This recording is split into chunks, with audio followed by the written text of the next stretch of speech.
The Mongols rode across the mountains and grasslands of Central Asia, establishing one of history's largest contiguous land empires.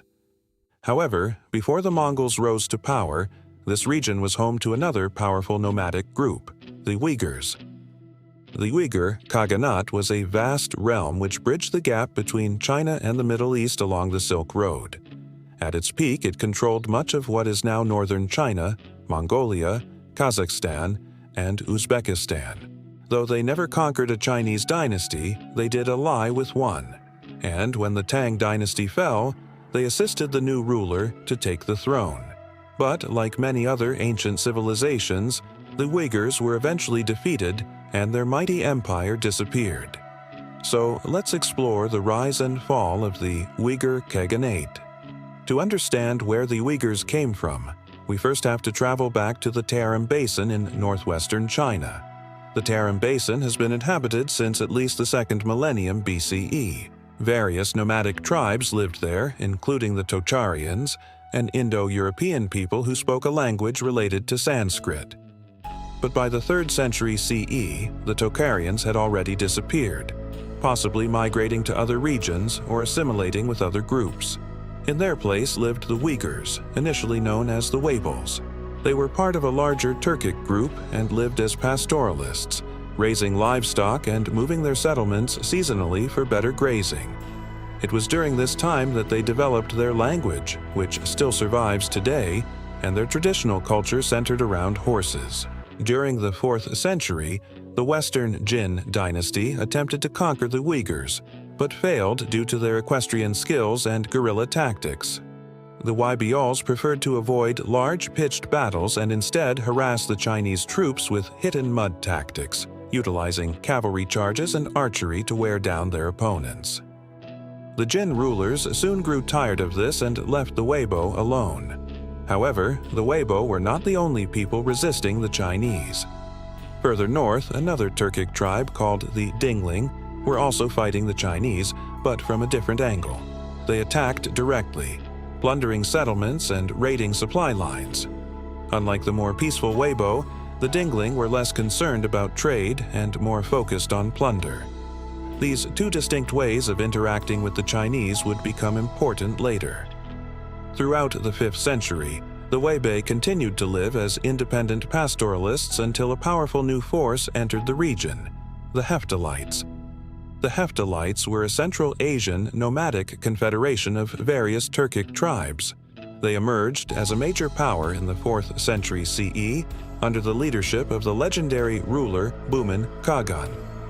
He united various Turkic tribes, including the Dingling, and established a powerful empire stretching from the Tarim Basin in the west to Mongolia in the east. Baimar Khagan's empire was short-lived, though. After his death, the empire fragmented and once again became a collection of independent tribes. However, during the 6th century, another leader named Mumun Khagan would unite the Heptarchy once again. But unlike his namesake, he would not call himself Khagan, a title reserved for the ruler of all Turks. Instead, he used the title Ilturish, meaning leader. Why he chose not to use the title Khagan may have something to do with the fact that his empire was smaller than Bumei's and that he ruled over a confederation rather than a single ethnic group. Still, the Hephtal Empire was very powerful. Mumun Khagan led his army across Central Asia, conquering cities and submitting local lords to his rule. His empire reached its greatest extent during the reign of his son, Orkhan, who expanded the borders even further and subjugated the Western Wei. During Orkhan's rule, the empire reached its zenith, becoming the dominant power in Central Asia. But this prosperity did not last long, as Orkhan's successor, Bayan, began to lose control over the various tribes in the empire. Many of the subject tribes rebelled against him, weakening the empire. The situation was made worse by internal strife. When Bayan died, his brother Ishbara succeeded him, but not without controversy. One of the contenders for the throne was Orkhan's widow, Königin, who was supported by her brother, Chui Yukun. The latter was a famous warrior who would later become the subject of an epic poem called the Book of Dedi Korkut. Chuiju Khan fought against Ishbara and after defeating him, took control of the empire. He would go on to defeat the Western Wei dynasty in 552, forcing them to recognize him as emperor. However, this victory was costly, and Ishbara took his revenge by attacking the Western Wei from the rear. With his armies coming from two sides, Chuiju Khan was forced to divide his forces, which weakened his defenses and allowed the Western Wei to counterattack. Eventually, the Western Wei pushed the Turks back, ending their dominance in Central Asia. It was at this point that the Weibiol first entered the historical record. Previously, they were known as the Weibo and were considered insignificant. However, now they were fighting alongside the Turks against the Western Wei. Given that the Wei were fighting against the Turks, it's likely that the Weibiol were initially aligned with the Western Wei. After the Western Wei drove the Turks out of the Tarim Basin, the Weibiol seemed to have declared independence. They no longer had to worry about powerful neighbors and were free to pursue their own interests. The most notable of these was trade. In the meantime, the Turks regrouped and launched a massive counterattack against the Western Wei.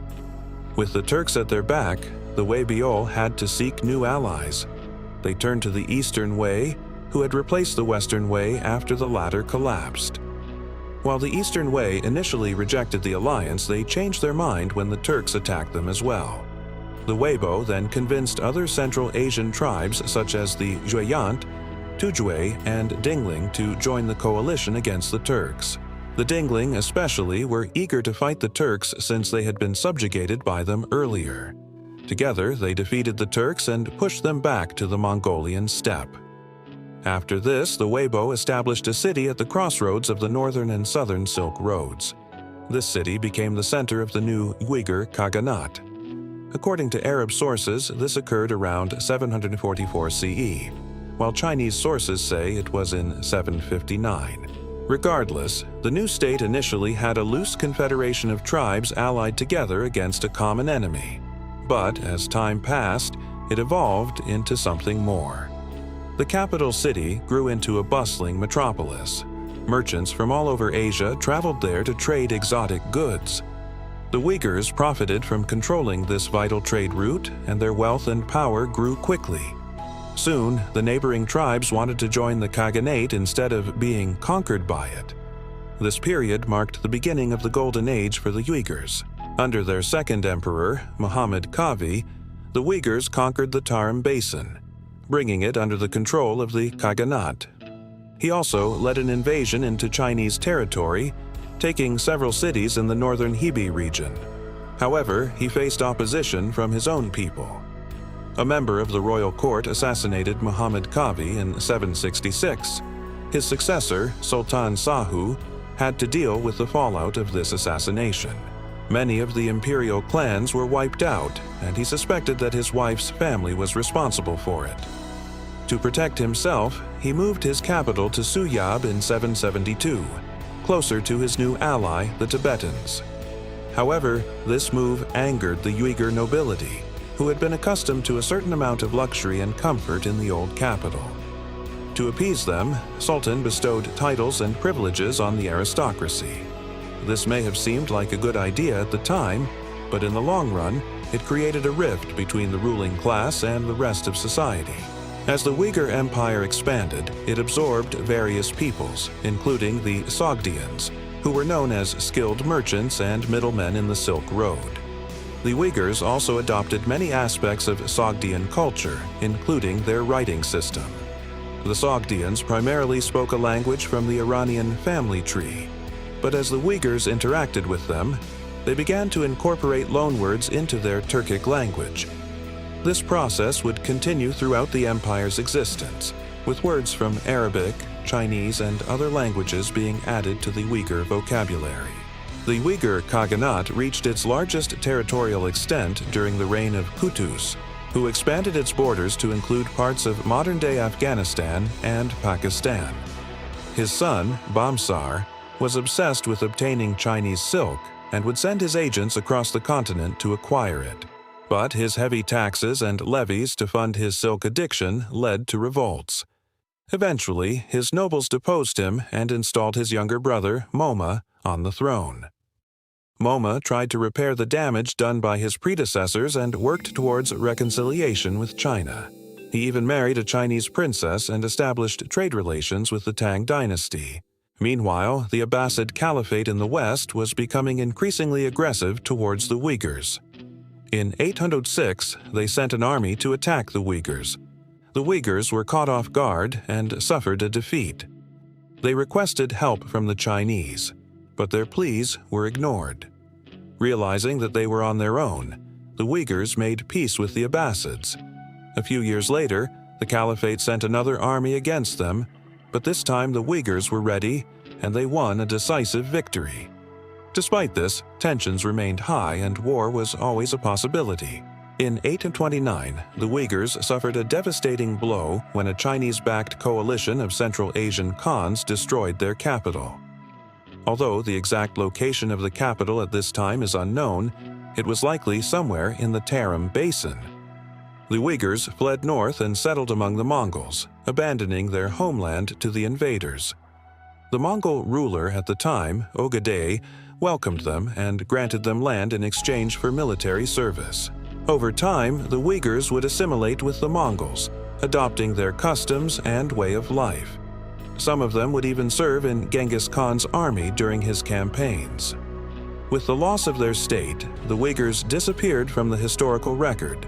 Their empire had lasted for only 2 centuries, yet in that time they had become a major power in Central Asia. They had bridged the gap between China and the Middle East, facilitating trade and cultural exchange between the 2 regions. But despite their accomplishments, little was known about them until archaeologists discovered their ruins in the 20th century. Today, their story is almost forgotten. Few people know about their golden age or their contributions to history, yet they were a vital link between 2 great civilizations. So, what do you think? Did you know anything about the Uyghur Khaganate before watching this video? How do you think they would have fared if they had survived? Let me know your thoughts in the comments below. And, as always, thanks for watching.